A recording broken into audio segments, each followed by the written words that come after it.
Some big names this week on AEW Rampage. Jon Moxley takes on Lee Moriarty. Christopher Daniels takes on Konosuke Takeshita. Ruby Soho takes on Anna Jay. And there's a number one contenders freshly squeezed fatal four-way match between Commander El Aido Del Fankingo, Kip Sabian, and The Butcher. We're going to review it right now on the Hitting the Turnbuckle channel.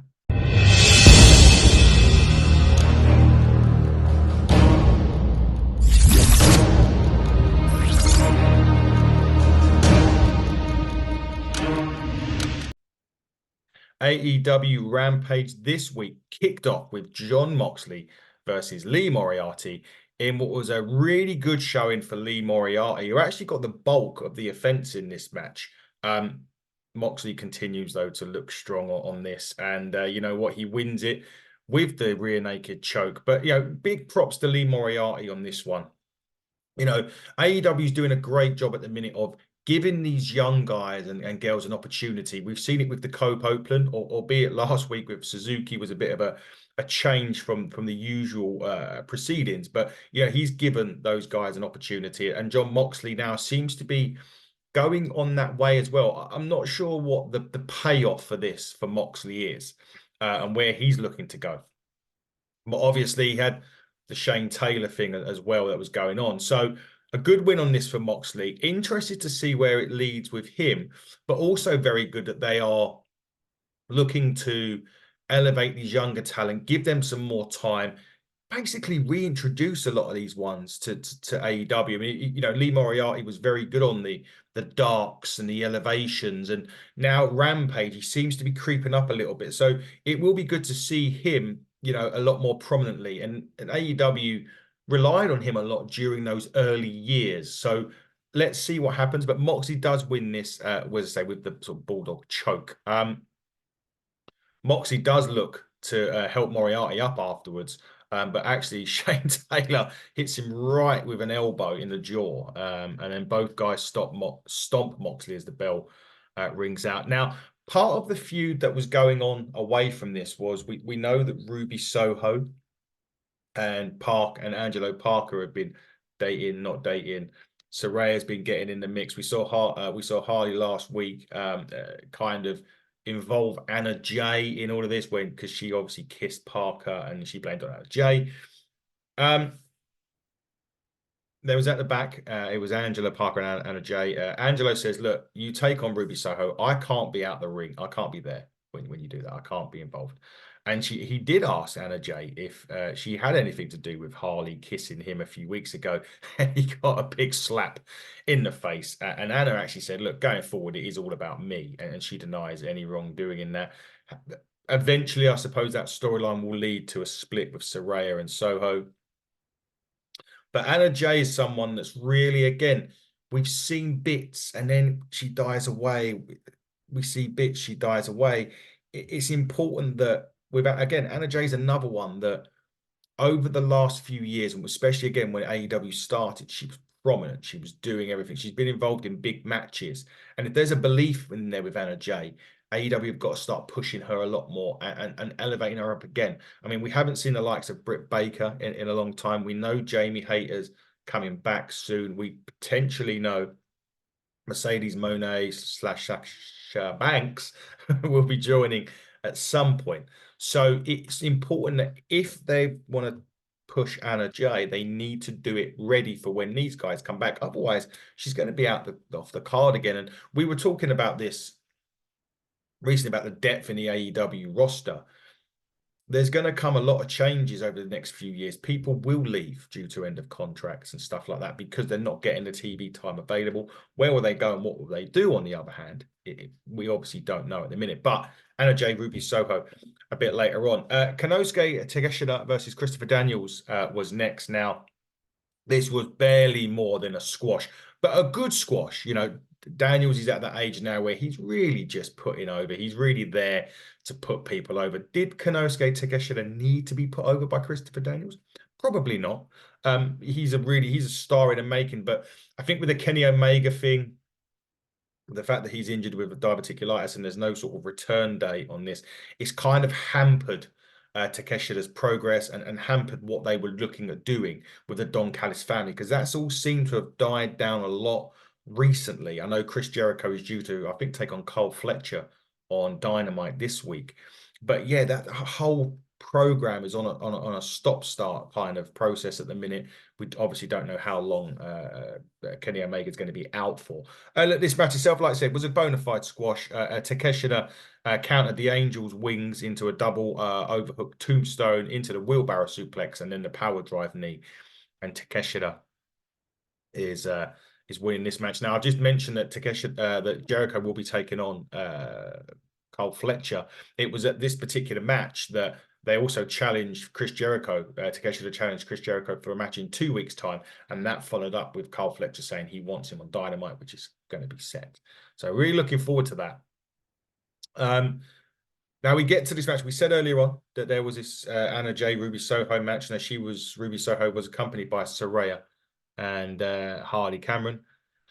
And this match was really all about this whole Angelo Parker situation.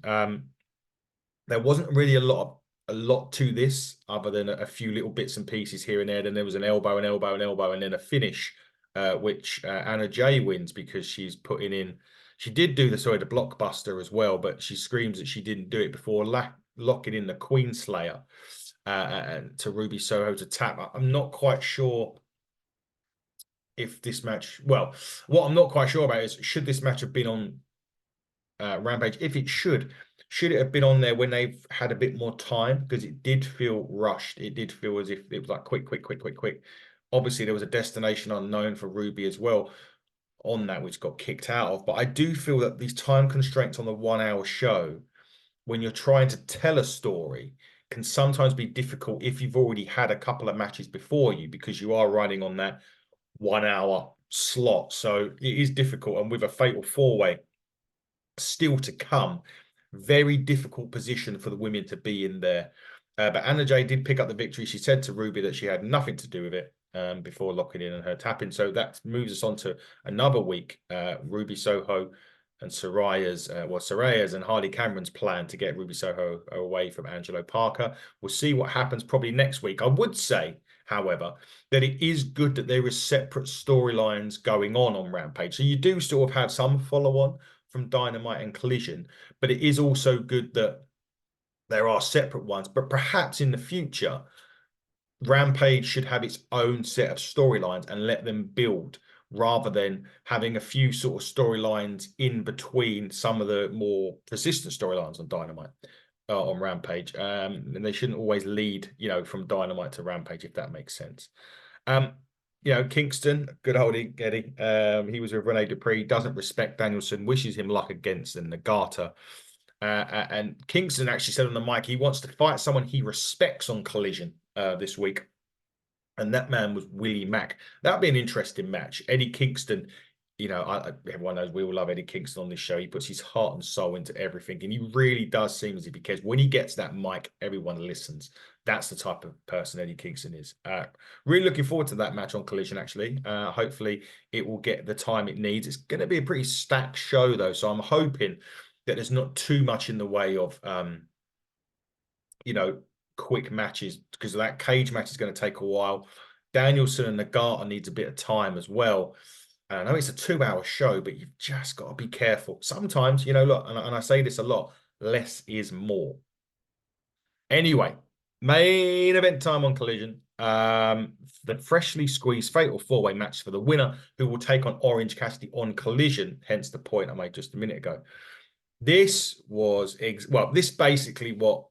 exactly what these matches normally are. An absolute crazy match with Vikingo, with Commander, with Sabian all flying around the ring. The Butcher there adds a different element, which is that power element, that clash of style, which actually, when you've got 3 of these guys that are flying around everywhere doing God knows what else, it's nice to have that power there to break it up. And the Butcher brought that.